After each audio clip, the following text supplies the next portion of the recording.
Eu acho interessante trazer algumas reflexões.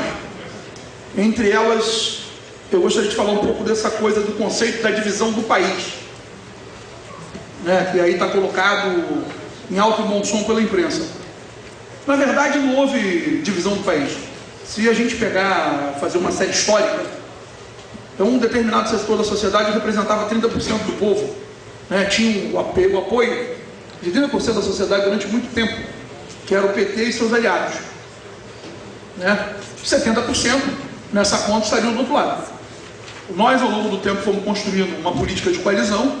Isso, o Partido dos Trabalhadores foi buscar a construção da política de coalizão, muitas das vezes pagando preço alto, né, tendo que desconsiderar algumas bandeiras históricas do partido e dessa construção de sociedade que nós defendemos, né, por conta dessa necessidade de se fazer número no Congresso Nacional para sustentar a tal da governabilidade, né, para dar espaço para a tal da governabilidade. Só que tem um problema. Hoje não interessa para esses setores apenas participar dos números no Congresso para nos aprovar um ponto ou outro da sua pauta conservadora. Não interessa mais para eles isso. Hoje, coloco isso a partir das marchas do ano passado, na verdade se criou um clima na sociedade que é anti-esquerda, que vai muito além do PT. Eu lembro que durante as chamadas marchas de junho, que assim denominaram, que em termos de avaliação histórica levará-se muito tempo para se entender o que foi aquilo efetivamente. Qualquer avaliação que se faça hoje pode ser prematura do fato. Não dá para chegar e dizer que hoje 48% da sociedade brasileira que vota no outro projeto é de direita. Nós não podemos fazer isso. Nós precisamos enxergar que alguns problemas ocorreram no curso do processo histórico e que afastaram determinadas bases sociais desse projeto que nós defendemos. Que essa é a grande questão. Nós não podemos pousar nos grandes injustiçados do processo histórico brasileiro. Não podemos cair nesse erro. Não podemos fazer isso. Na verdade, algo importante que nós estamos com ele como elemento histórico para discutir é o fato das políticas públicas terem alcançado uma quantidade de brasileiros imensa. Entretanto, essas políticas não foram acompanhadas do debate político, né? Essas políticas chegaram ao povo, contudo, sem muito debate político. E aí, já foram feitas algumas pesquisas, inclusive no público, que são atingidos por essas políticas, que são políticas de redistribuição de renda, políticas de assistência social e PAI. Um número bem significativo dessas pessoas votaram contra o nosso projeto. Então isso merece uma ponderação bem grande por parte de nós que somos atores sociais, atores políticos do nosso tempo. A CNTS e seus sindicatos, sem dúvida nenhuma, cumpriu o seu papel nesse momento de disputa. Nós, historicamente, sempre estamos do lado certo. E faz muito tempo. As bandeiras que estavam na rua no ano passado são bandeiras deste movimento, bandeira da CUT, bandeiras históricas da CUT que estavam na rua. Entretanto, a novidade naquele processo é que nós não éramos bem-vindos. Essa era a novidade. Que a gente tem que... Essa era a novidade, que as nossas bandeiras estavam na rua. Muitos de nós, militantes históricos e militantes históricas aqui do nosso movimento, acuado, meio aquela massa de gente na rua, sem saber muito bem o que estava se dando, né? Alguns, por simplismo, diziam, é a direita. Olha a direita na rua, vem a direita aí, né? Mas isso reflete a nossa incapacidade de entender as mudanças que a sociedade realiza. E que essas mudanças não precisam pedir autorização para ninguém. O povo não precisa pedir autorização para ninguém para pensar diferente, né? Porque senão é exatamente isso, cara. Esse era o momento que nós vivíamos no ano passado, que teve reflexo nessas eleições. E certamente o povo, com toda a sua magnitude, inteligência, nos conferiu a possibilidade de mais 4 anos para tocar esse projeto. E a gente já não pode cometer os mesmos erros do passado. que assim, uma coisa é verídica. O que tem de reação contra a esquerda no Brasil não é pelos seus erros. Não é pelos seus erros. Essa reação se dá muito mais pelos acertos do que pelos erros. É impressionante o que a direita orgânica no Brasil conseguiu fazer. Conseguiu jogar pobre contra pobre. É pobre que recebe 2 salários mínimos, que agora se entende como classe média, e começa a dizer que paga para o outro receber Bolsa Família. Né? É uma questão que do ponto de vista ideológico merece um profundo debate.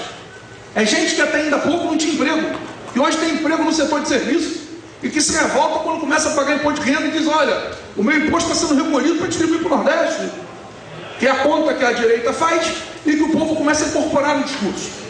E nós temos que nos aprofundar neste debate para poder voltar a dialogar com esses setores da sociedade. Nós, a sociedade brasileira, o povo brasileiro que, mais uma vez, compareceu e apostou nesse projeto de estar mandando um recado que não passa atrás. Mas a gente começa a ficar temeroso com os anúncios das figuras para compor o governo, né, que a gente sabe de onde vem, aí a CUT tem um papel fundamental nesse processo de tentar fazer com que a pauta dos trabalhadores, aquela que foi discutida e abraçada pela presidenta Dilma, sobretudo no segundo turno, porque no primeiro turno houve por parte de alguns talvez a percepção que se ganhava a eleição com marketing de TV e tempo de televisão. No segundo turno descobriu aquilo que nós, lutadores e lutadoras sociais que estão aqui, já sabemos há muito tempo. O que ajuda a ganhar a eleição é povo na rua e não é gente paga. É povo na rua. É militância política. Militância política e militância social que os militantes do movimento sindical brasileiro sabem fazer muito bem.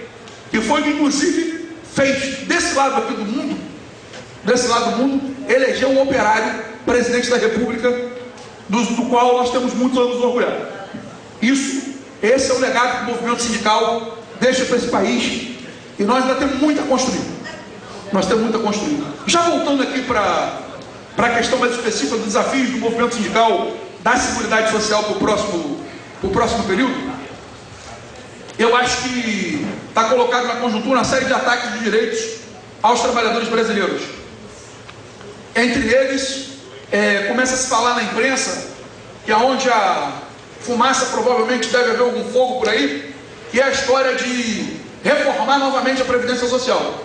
Se mexer novamente na Previdência Social, se fala em talvez em mexer em direitos conquistados pelo povo, mais uma vez, e aí o nosso papel é começar a organizar resistência a isso, né? Porque a gente não pode ganhar as eleições e aceitar uma medida neoliberal.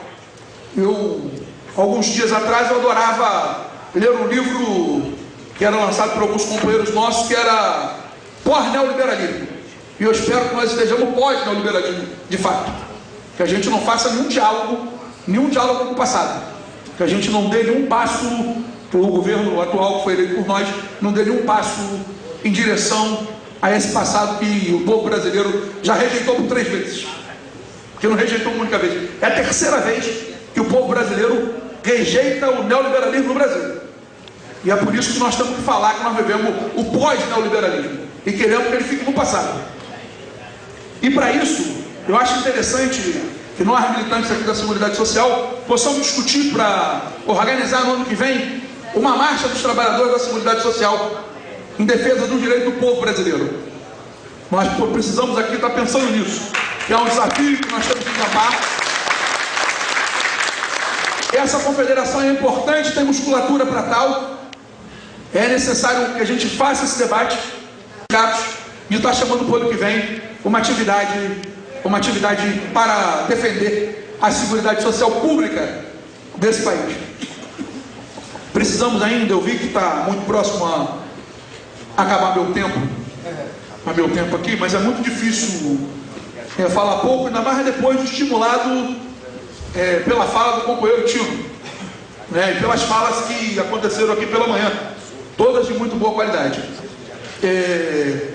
Entendo também que a gente tem que estar pensando em construir novamente nossas plenárias regionais, durante o ano que vem, as plenárias regionais da Seguridade Social, a fim de que a gente possa organizar durante o próximo ano essas plenárias como eventos preparatórios para a nossa grande marcha do ano que vem, a grande marcha da Seguridade Social do ano que vem.